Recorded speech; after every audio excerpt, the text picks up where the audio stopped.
மக்களே!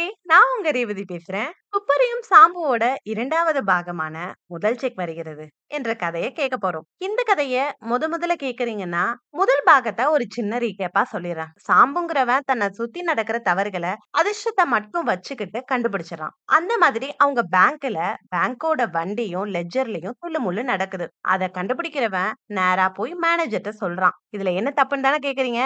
பேங்க்ல தில்லுமுல்லு நடக்கிறதுக்கு காரணமே மேனேஜர் தான். அதனால முதலாளி அவன வேலையில இருந்து எடுத்துறாரு. ஆனா அவனுக்கோ வேற வேலை காத்துட்டு இருந்தது. இந்த வேலையிலயாவது சாம்பு குற்றவாளிய கரெக்ட்டா கண்டுபிடிச்சிருவானா? வாங்க கேட்கலாம். முதல் செக் வருகிறது. எபிசோட் 1. சாம்பு துப்பறியும் தொழிலை மேற்கொண்ட போது மிகுந்த உற்சாகத்துடன் தான் இருந்தான். இந்த காலங்களில் துப்பறிபவர்கள் கையில் மட்டும்தான் தடயங்கள் எல்லாம் சிக்குவதையும், போலீஸ்காரர்கள் திண்டாடி தெருவில் நின்று திணறும் போது இவர்கள் மட்டும் வெற்றியுடன் புகழ் மாலையும் பணப்பையுமாக திரும்புவதை படித்து படித்து அவனுக்கு அவ்வளவு நம்பிக்கை ஏற்பட்டு விட்டது. ஆனால் நாளாக அது குறைவாகிக் கொண்டே வரத் தொடங்கியது. ஏனெனில் அவன் எதிர்பார்த்தபடி ஊரில் கொள்ளைகளோ நடக்கவில்லை. பத்திரிகைகளை வாங்கி ஒரு வரி விடாமல் படித்து விட்டான். அவற்றிலாவது ஒரு மர்மம் வெளியாகி விடாதா என்று. ஆனால் அதுவும் இல்லை. சரி, இப்படியெல்லாம் பார்த்தால் கேஸ் கிடைக்காது. மாறுவேஷம் போட்டுக்கொண்டு பிறருக்கு தெரியாமல் கவனிக்க வேண்டும் என்று தீர்மானித்தான். ஆனால் இவன் மாறுவேஷம் போட்டுக்கொண்டவுடன் இவனை முன்பு கவனிக்காமல் இருந்தவர்கள் கூட கவனிக்க தொடங்கி விட்டார்கள். சாம்பு பின்தொடர தொடங்கிய பேர்வழிகளில் சிலர் பலமாய் ஆட்சேபிக்கவும் ஆரம்பித்தார்கள். அடிக்கம்புடன் சென்ற ஒரு ஆசாமி சாம்புவை கூப்பிட்டு, இனிமேல் நான் போகிற இடத்தில் எங்கேயாவது உன் மூஞ்சி தென்பட்டால் இந்த தடிக்கம்பு முறிச்சு போயிடும் என்று எச்சரிக்கை செய்யவே சாம்புவுக்கு திகில் ஏற்பட்டது. தடிக்கம்பு முறிவதற்குள்ளாக தன் மூஞ்சை காப்பாத்திக் கொள்ள வேண்டும் என்று தீர்மானித்தான். பின்தொடர்வதை நிறுத்தினான். உற்சாகம் செத்து போய் சாம்பு ஒரு நாள் சாயங்காலம் ஒரு பார்க் பெஞ்சில் கண்ணை மூடிக்கொண்டு சாய்ந்து கிடந்தான். இன்னும் சற்று நேரம் அதே நிலையில் இருந்தானால் அவன் தூங்கியே போய்விடுவான். தனக்கு பின்புறம் இருவர் பேசும் குரல் கேட்டது. திடுக்கிட்டு விழித்தான். ஆனால் மறுநிமிஷம் திரும்பவும் கண்ணை மூடிக்கொண்டான். பெண் குரல் சொல்லியது, அப்படி வெட்டி தள்ளினது எனக்கு கொஞ்சமும் இஷ்டமில்லை. நீ சொன்னபடிதானே நான் செய்தேன். உடலெல்லாம் ஒரே இரத்த கரையாக இருக்கிறது என்று சொல்றியா என்று கேட்டது ஒரு ஆண் குரல். அது எக்கேடோ கெட்டு போகட்டும். யார் கண்ணிலும் படாமல் அதை மறைத்து வைக்க வேண்டுமே என்று கவலையாக இருக்கிறது. ஐயோ, நான் ஏன் தான் அப்படி சொன்னேன் என்று இப்போது வேதனைப்படுகிறேன். திடீர்னு அப்படி வெட்டு போட்டு விட்டீர்களே. வெட்டினால் என்ன? யார் என்ன பண்ண முடியும்? அதை சாமர்த்தியமாக வேறு யார் தலையிலையாவது கட்டிவிட மாட்டேன். நம்ம போலீஸ் இன்ஸ்பெக்டருக்கு தெரிந்தால் லேசில் விடமாட்டார். ஒன்றும் முடியவில்லை என்றால் ஒரு கல்லை கட்டி நம் வீட்டு கொல்லை கிணற்றில் போட்டு விடுகிறேன். சரிதானே?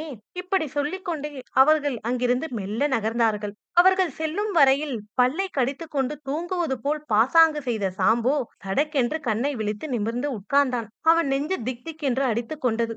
ஆஹா, இத்தனை நாளாக எதிர்பார்த்த கேஸ் ஒன்று இப்போதுதான் கையில் சிக்கியது. ஒரு ஆணும் பெண்ணும் ஒரு உடலை வெட்டி கிணற்றில் தள்ள போகிறார்கள். ஒரே இரத்த கரையாக உள்ளது. போலீஸ் இன்ஸ்பெக்டருக்கு தெரிந்தால் லேசில் விடமாட்டார். இன்னும் என்ன வேண்டும்? கொலையாளியை பின்தொடர்ந்து போ, வந்தது வரட்டும் என்று அவன் மனசாட்சி சொல்லியது. சாம்பு உடனே கிளம்பி சுமார் 100 கஜ தூரத்தில் அவர்களை விடாமல் பின்தொடர்ந்தான். அவர்கள் சாம்புவை கவனித்ததாகவே தெரியவில்லை. நேரே சாலையை கடந்து சென்றார்கள். இப்படியாக சுமார் 15 நிமிடம் சென்றிருப்பார்கள். அவர்கள் ஒரு முறை கூட திரும்பி பார்க்கவில்லை. இது சாம்புவுக்கு தைரியத்தை கொடுத்தது. இப்போது சாலை மற்றொரு பெரிய சாலையின் குறுக்கே சென்றது. சேரும் இடத்தில் டிராம் வண்டி ஒன்று வந்து கொண்டிருந்தது. தம்பதிகள் போய் சேருவதற்கும் வண்டி வருவதற்கும் சரியாக இருந்தது.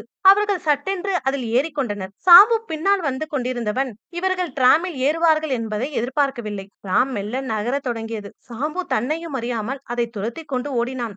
ஏன் ஓடினோம், எப்படி ஓடினோம் என்பது சாம்புவுக்கு இப்போது கூட விவரமாக தெரியாது. குடல் தெறிக்க ஓடினான். ராமின் கைப்பிடியை பிடித்தான். ராம் நிற்காமல் போயிற்று. அதோடு சாம்புவும் ஓடினான். ராமின் வேகம் அதிகரித்தது. சாம்புவின் வேகமும் அதிகரித்தது. தெருவில் போகிறவர்கள் கூச்சலிட்டார்கள். ராம் கண்டக்டர் அலறினான். சாம்பு எதையும் கண்டுகொள்ளவில்லை. எங்கிருந்தோ அமானுஷ்யமான பலம் அவன் உடலில் புகுந்து கொண்டது. கடைசியாக ஒரு பெரும் பிரயத்தனம் செய்து தாவி அவன் டிராமில் ஏறிவிட்டான்.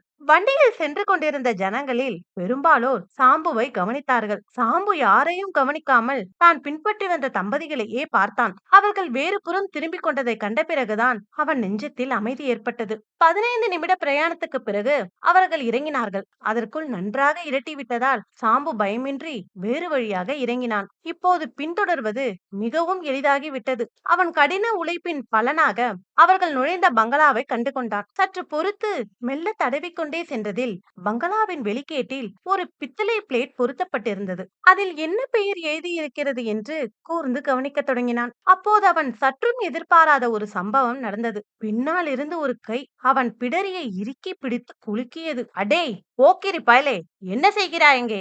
வேவு பார்க்க வந்தாயா?" என்று ஒரு குரல் அதட்டியது. சாம்பு திக்பிரமை பிடித்து போய்விட்டான். அவனுக்கு திரும்பி பார்க்க தைரியமில்லை. ஆனால் அவன் யூகம் என்னவோ நம்மை பிடித்திருப்பவன் அந்த கொலைகாரனாக தான் இருக்கும் என்று சொல்லியது. திடீரென்று ஆகாயத்தில் தூக்கிச் செல்லப்பட்டு பொத்தென்று தரையில் விழுந்ததை போன்ற ஒரு உணர்ச்சி சாம்புவுக்கு ஏற்பட்டது. சுய உணர்வு வந்தபோது தான் ஒரு இருட்டறையில் கை கால் கட்டப்பட்டு கிடப்பதை அவன் உணர்ந்தான். எங்கேயோ 10 மணி அடித்து ஓய்ந்தது. சாம்பு இருந்த அறை கதவு திறந்து கொண்டது. அரை நிமிஷத்துக்கெல்லாம் கிளிக்கென்ற சத்தம் கேட்டது. பால் போன்ற வெள்ளை வெளிச்சம் அறை முழுவதும் பரவியது. சாம்பு கண்களை கசக்கிக் கொண்டு பார்த்தான். அறை நடுவில் ஒரு பெண் நின்று கொண்டிருந்தாள். அவள் கையில் ஒரு ரிவால்வர் இருந்தது. அவள் புதிதாக அணிந்து வந்த ஜார்ஜெட் புடவையும் வைர நகைகளும் மின்சார வெளிச்சத்தில் ஜொலித்தன. அவள் கைவிரலை தன் உதடுகளில் அமுக்கி பேசாதே என்று சமிங்கை செய்தாள். பிறகு நெருங்கி வந்து, "ஓய் முட்டாள் மனிதரே, உன் உயிர் இன்னும் 1 மணிக்கெல்லாம் போகப் போகிறது" என்றாள். சாம்புவின் நெஞ்சு திக் திக் என்று அடித்துக் கொண்டது. அழுகை வருவது போல் இருந்தது. அந்த பெண் மேலும் சொன்னாள், "உம்மை பிடித்து போட்டிருப்பவர் என் கணவர். உம்மை கொன்றே ஆக வேண்டும் என்று பிடிவாதமாக இருக்கிறார். இங்கிருந்து தப்பித்துக் கொள்ளலாம் என்ற நம்பிக்கை ஏதாவது நீர் வைத்திருந்தால் அதை கைவிட்டு விட வேண்டியதுதான். ஏனென்றால் வெளியில் மாங்குடி முண்டன் காவல் இருக்கிறான். உம்மை ஒரே பிடியில் பிடித்து விடுவான்" என்றாள். "முண்டனா?" என்று நடுங்கினான் சாம்பு. அந்த சமயத்தில் ஒரு கோரச் சிரிப்பு வெளியில் கேட்டது. "கேட்டீரா? அவன்தான் முண்டன். ஆனால் நான் உம்மை எப்படியாவது காப்பாற்ற வேண்டும் என்று தீர்மானித்து விட்டேன். அதனால் என் கணவர் என்னை கோபித்துக் கொண்டாலும் தாங்கிக் கொள்கிறேன். ஏனென்றால் அப்பாவியாகிய நீர் அனாவசியமாக சாவதில் எனக்கு இஷ்டமில்லை. இப்போது உம் கைக்கட்டை அவிழ்த்து விடப் போகிறேன். என்ன சொல்கிறீர்? நான் கட்டவிழ்த்த பிறகு ஏதாவது விஷமம் செய்தீரோ, இதோ இந்த ரிவால்வர் உம் உயிரை குடித்துவிடும். ஞாபகம் இருக்கட்டும்" என்றாள். சாம்பு ரிவால்வரை பார்த்து நடுங்கினான். அடுத்து வந்த 2 நிமிடங்களுக்குள் அவன் கைக்கட்டுகள் அவிழ்க்கப்பட்டு கீழே கிடந்தன. சாம்பு கைகளை நீட்டி பார்த்து கொண்டான். அதற்குள்ளாக அந்த பெண் வாசல் படிப்பக்கம் போய்விட்டு 2 கோப்பைகளில் சர்பத்து கலந்து ஒரு தட்டில் வைத்துக் கொண்டு வந்தாள். "இதில் ஒரு கோப்பை நீர் சாப்பிடும், நான் ஒன்று எடுத்துக்கொள்கிறேன்" என்றாள். அவன் ஒன்று சாப்பிடுவது அவனுக்கு நம்பிக்கை ஏற்படுவதாக தான் இருந்தது. ஆனால் அதே நேரத்தில் ஒரு சந்தேகம். விஷம் கலந்த கோப்பை அவனுக்கு கொடுத்துவிட்டு விஷம் இல்லாத கோப்பையை அவள் எடுத்துக்கொண்டால் இப்படி இலகுவாக அவனை தீர்க்க அந்த கொலைபாதகை தீர்மானித்திருக்க வேண்டும். அதற்காகவே தன்னை காப்பாற்றுவதாக சொல்லி நாடகம் ஆடுகிறாள். சாம்பு தயங்கினான். ஓர் ஆபத்தில் தப்பித்து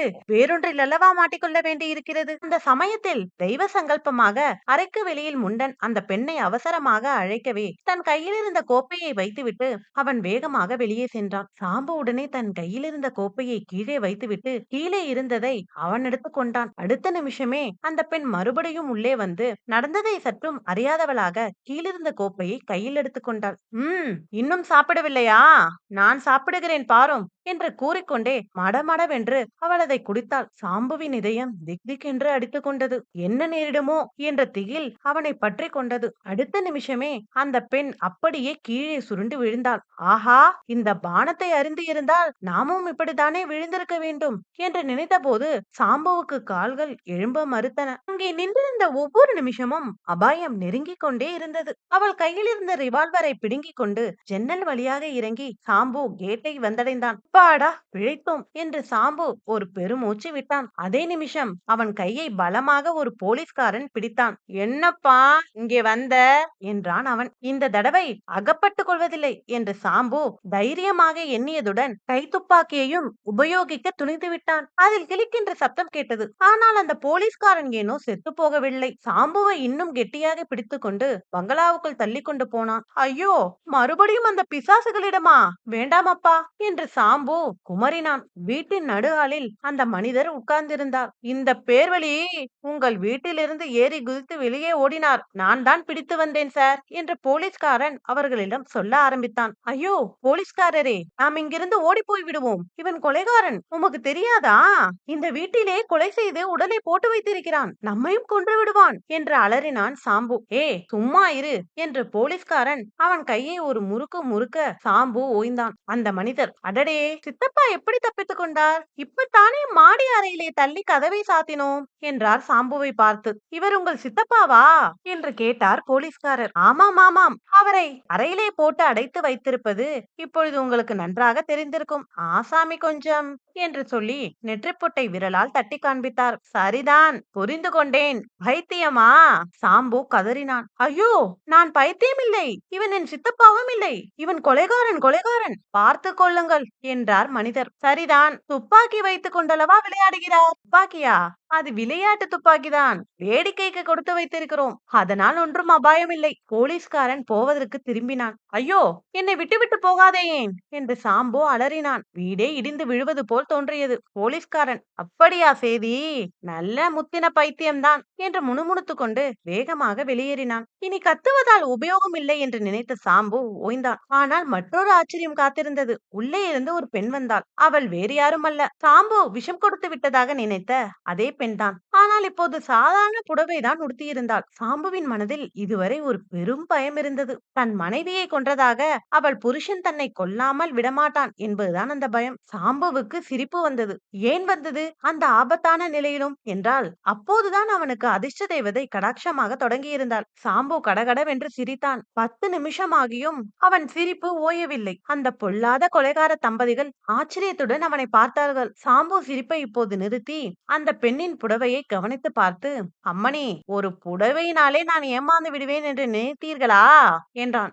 ஏன் அப்படி சொன்னான் என்று இப்போது சாம்புவை கேட்டால் அவனுக்கு பதில் சொல்ல தெரியாது. தம்பதிகள் திடுக்கிட்டு ஒருவரை ஒருவர் பார்த்து கொண்டார்கள். உட்காருங்கள் சார், உங்களுக்கு எல்லாம் முன்னாலே தெரியுமா என்று கேட்டார் அந்த மனிதர். சாம்புவுக்கு முன்னால் ஒன்றும் தெரியாது. இருந்தாலும், சித்தப்பா, நல்ல சித்தப்பா, கதையை எழுதுங்கள் ஐயா உடனே என்றான். அசடுகளுக்கு தைரியம் வரும் என்பார்களே, அந்த தைரியம்தான் சாம்புவுக்கு வந்திருந்தது. என்ன, அவ்வளவுமே உங்களுக்கு தெரியுமா? ஆச்சரியமா இருக்கிறதே என்றாள் அவள். சாம்புவுக்கு அவள் இப்போது சொன்னது விளங்கவில்லை. நல்ல சினிமா, முதல் தரமான சினிமா, சினிமா என்றால் இப்படியல்லவா இருக்க வேண்டும் என்று சற்று உரத்த தனக்குத்தானே சொல்லிக் கொண்டான். தலையே மாட்டிக்கொண்டான். அந்த மனிதர் எழுந்து வந்து சாம்புவின் கையை பற்றி கொண்டார். உங்களை நான் முட்டாள் என்று நினைத்து விட்டேன். இதுவரையில் நீங்களும் முட்டாள் போலவேதான் நடித்திருக்கிறீர்கள். இப்போது தெரிகிறது, ஆதி முதல் விஷயம் தெரிந்து கொண்டுதான் வேண்டுமென்றே இப்படி செய்திருக்கிறீர்கள் என்று. அதற்குள் அந்த பெண், நாங்கள் பார்க்கில் வெட்டு, ரத்தம், கரை என்றெல்லாம் பேசியது என் புடவையை பற்றி என்று எப்படி தெரிந்து கொண்டீர்கள் என்று கேட்டார். சாம்புவின் மனதில் குழப்பம்தான் இருந்தது. அவனுக்கு புடவையை பற்றி ஒன்றும் தெரியாது. ஆகவே இப்போது தலையை மட்டும் ஆட்டிக்கொண்டு முழித்துக் கொண்டிருந்தான். அந்த மனிதர் சொன்னார், எங்கள் பேச்சை கேட்டு நீர் ஏமாந்து விட்டீர் என்று நினைத்தேன். ஆனால் நான் சினிமாவுக்கு கதை எழுதுகிறதையும் அதை போலவே உண்மையில் நடக்குமா என்று உம்மை கொண்டு பரிச்சயம் பார்க்க விரும்பியதை கூட நீர் தெரிந்து கொண்டிருக்கிறீர். நான் நடத்திய நாடகத்தில் கடைசி வரையில் ஒன்றும் தெரியாத அசடு மாதிரி நடித்துவிட்டு இப்போது கதை ஜோர், சினிமாவும் நன்றாயிருக்கு என்று சொல்கிறீர். ஆச்சரியமாக இருக்கிறதே. நீர் யார்? முதலில் அதை சொல்லும் என்று கேட்டார். சாம்புவுக்கு விஷயம் ஒருவாறு புரிய தொடங்கியது. இத்தனை நேரமும் சினிமா கதாசிரியர் தமது கதையை பரிச்சயம் பார்க்கவே தன்னை ஆட்டி வைத்திருக்கிறார் என்று அறிந்து கொண்டான். கடைசியில் தான் ஏதோ பிதற்றியது அவனுக்கு எதிர்பாராத நல்ல பலனை அளிக்க தொடங்கி இருக்கிறது. அதிகம் பேசினால் குட்டு வெளிப்பட்டுவிடும் என்பதை சாம்பு அறியாதவன் அல்ல. ஆகவே வாய் திறக்காமல் பையிலிருந்து தனது விசிட்டிங் கார்டை எடுத்து கொடுத்தான். அதை பார்த்து தம்பதிகள் திடுக்கிட்டார்கள். ஆஹா, இப்போதல்லவா தெரிகிறது, துப்பறிபவர் என்றால் கடைசி வரை வேஷம் போட தெரிய வேண்டும் அல்லவா? நீங்கள் நிபுணராக இருந்து கொண்டு இத்தனை நேரமும் வேஷம் போட்டுக் கொண்டிருக்கிறீர்கள் என்பது எனக்கு தெரியவில்லை என்றார் அந்த மனிதர். சாம்புவின் மனம் எங்கேயோ சஞ்சரித்துக் கொண்டிருந்தது. மாங்குடி முண்டன் என்று அவன் வாய் முணுமுணுத்தது. அது கூட உங்களுக்கு தெரியாமல் இருக்குமா? நீங்கள் நடிக்கும் போது நான் தான் அறைக்கு வெளியில் மாங்குடி முண்டனாக இருந்தேன். எனக்கு பூர்வீகம் மாங்குடி, மாங்குடி மகாராஜன் என்று எனக்கு பெயர். நான் சினிமாவுக்கு கதை எழுதி கொண்டிருக்கிறேன். இப்பொழுது போலீஸ்காரனாக வந்தவன் கூட என் மச்சினன் தான். சாம்பு சிரித்தான். அவனுக்கு எல்லாம் மனோலோகத்தில் நடப்பது போல இருந்தது. அன்றிரவு வெகு நேரம் கழித்துதான் சாம்பு வீட்டுக்கு திரும்பினான். அவனை ஒரு ரிக்ஷாவில் ஏற்றி தம்பதிகள் உபச்சாரத்துடன் அனுப்பினார்கள். 2 நாட்களுக்கு பின்பு சாம்புவுக்கு ஒரு செக் வந்தது. அதை மாங்குடி மகாராஜன் அனுப்பி, இதில் 200 ரூபாய்க்கு செக் அனுப்பியிருக்கிறேன். தங்கள் சாமர்த்தியமான நடிப்பை நாங்கள் அல்லும் பகலும் வியந்து கொண்டிருக்கிறோம். ஒரு சினிமா கம்பெனியாரின் கதையை படம் பிடித்து எடுத்துக்கொண்டு விட்டார். இது சம்பந்தமான தங்கள் உதவியை நான் ஒரு நாளும் மறக்க மாட்டேன். என்னுடைய நண்பர்களுக்கு தங்கள் தொழில் சம்பந்தமாக சிபாரிசு செய்ய தவறமாட்டேன் என்று ஒரு கடிதம் வைத்திருந்தார். சாம்பு ஒரு ஃபைல் வாங்கி முதல் நற்சான்றிதழ் கடிதத்தை அதில் அடக்கம் செய்தான். எடுத்தவுடன் வெற்றியும் பணமும் கிடைக்கும் போது அவனுக்கு ஏன் குதூகலம் ஏற்படாது? சாம்புவோட 2வது பாகமான முதல் செக் வருகிறது கதை இதோட முடியுது. அடுத்து இதே மாதிரி சாம்புவோட ஒரு இன்ட்ரெஸ்டிங்கான ஸ்டோரியோட நான் உங்களை மீட் பண்றேன். அது வரைக்கும் உங்கள் ரேவதி சித்ரா. நன்றி.